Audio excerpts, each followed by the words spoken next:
Hello guys, നമ്മളപ്പോൾ as usual കോളേജിലോട്ട് പോവാണ് രാവിലെ പ്രാക്ടീസിനായിട്ട്. കോളേജിലെത്തി ഒരു റൗണ്ട് ഓട്ടമൊക്കെ കഴിഞ്ഞിട്ടുള്ള ഒരു ഇരുത്തയാണിത്. അത് കഴിഞ്ഞിട്ട് ഇന്ന് ചുമ്മാ ബോളൊക്കെ പാസ് ചെയ്തിട്ട് അവിടെ ഇരിക്കുമായിരുന്നു. രാവിലെ ആയതുകൊണ്ട് ഞങ്ങൾ മാത്രമേ അവിടെ ഉള്ളായിരുന്നു. പിന്നെ ഞങ്ങളുടെ കോളേജ് ഭരിക്കുന്ന വേറെ കുറച്ച് ആൾക്കാരാണ് കിടക്കുന്നത്. ഞങ്ങളുടെ കോളേജിൽ നിന്ന് ഡിപ്പാർട്ട്മെൻറ്റിൻ്റെ ക്രിസ്മസ് സെലിബ്രേഷൻ ആയിരുന്നു. അപ്പോൾ ഞങ്ങളുടെ ഡിപ്പാർട്ട്മെൻറ്റിൽ നിന്ന് ഒരു ക്രിസ്മസ് അപ്പൂപ്പനെ ഇറക്കിയിട്ട് ഞങ്ങൾ കരോളിന് പോയി. ആദ്യം പോയി പ്രിൻസിപ്പളിൻ്റെ റൂമിലായിരുന്നു. ഞങ്ങൾ പെട്ടെന്ന് കയറി ചെന്നപ്പോൾ സാറൊന്ന് പേടിച്ച്. അങ്ങനെ പിന്നെ ഞങ്ങൾ ഓരോരോ ഡിപ്പാർട്ട്മെൻറ്റിൽ പോയി. കരോളിന് പോകുമ്പോൾ നമ്മൾ ചോക്ലേറ്റ്സ് ഒക്കെ കൊടുക്കുമല്ലോ, അതുപോലെ തന്നെ ഞങ്ങൾ ഓരോ ഡിപ്പാർട്ട്മെൻറ്റിൽ പോയപ്പോൾ അവിടുത്തെ മിസ്സുമാർക്ക് ചോക്ലേറ്റ്സും പിന്നെ ക്രിസ്മസിൻ്റെ ഒരു ഗ്രീറ്റിംഗ് പോലെ ഒരു കോട്ട്സ് ഒക്കെ എഴുതിയ ഒരു സംഭവം കൊടുത്തായിരുന്നു. ഇത് ഞങ്ങളുടെ സോളജി ബോട്ടണി ഡിപ്പാർട്ട്മെൻറ്റാണ്.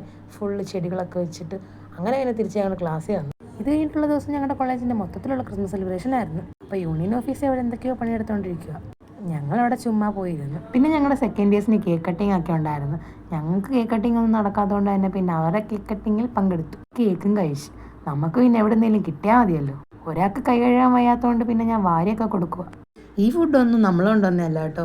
നമ്മൾ രാവിലെ വരുന്നുണ്ട് ഈ ഫുഡൊക്കെ കൊണ്ടുവരുന്ന കാര്യം ഇച്ചിരി ഇമ്പോസിബിളാണ്. എന്ന് വെച്ച് നമ്മൾ ഒരിക്കലും കഴിക്കാതിരിക്കത്തില്ല, എവിടെ നിന്നെങ്കിലുമൊക്കെ കിട്ടും. ഇപ്പം തന്നെ 3 വെറൈറ്റി ഫുഡുകൾ ഉണ്ടായിരുന്നു. ഇത് കാണുമ്പോൾ തന്നെ നിങ്ങൾക്ക് മനസ്സിലാവുന്നുണ്ടല്ലോ, വളരെ അൺഎക്സ്പെക്റ്റഡ് ആയിട്ട് എടുത്തൊരു വീഡിയോ ആണ് കേട്ടോ. പിന്നെ അവർക്ക് ക്രിസ്മസ് ഫ്രണ്ടിനെ എടുത്ത് ഗിഫ്റ്റ് എക്സ്ചേഞ്ചിങ് ഒക്കെ ഉണ്ടായിരുന്നു. അങ്ങനെ കിട്ടിയ ഓരോ ഗിഫ്റ്റ് ഞങ്ങളെയൊക്കെ കാണിക്കുമായിരുന്നു. പിന്നെ ഞങ്ങൾ ചുമ്മാ കുറച്ച് റീൽസൊക്കെ എടുത്ത്.